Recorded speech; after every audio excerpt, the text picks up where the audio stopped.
নমস্কার। কবি অপূর্ব দত্তের লেখা কবিতা নইলে কিন্তু আরি। সকালবেলা ঘুম ভেঙেছে, মা বলল, শোন, বাসি মুখেই 100 থেকে 1 অব্দি গোল। 9টা নাগাদ খেলতে যাব। বাবা ডাকলো, বুবাই, আবুধাবির রাজধানী কি, মাস্কাট না দুবাই? স্কুলে গেছি। ইংরেজি স্যার হেঁকে বললেন, হে ইউ, ক্যালিডোস্কোপ লিখতে গেলে কে লাগে না কিউ? খেলতে গেছি। ছোটন আমার প্রথম বলেই আউট। আম্পায়ারটা বলল, ওটা বেনিফিট অফ ডাউট।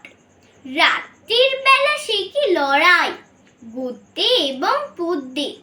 এমন কপাল, লোডশেডিংও হয় না মাঝে মধ্যে। এত জনের সঙ্গে আমি একলা লড়তে পারি? ও দাদু ভাই, বিচার করো, নইলে কিন্তু আরি। নমস্কার।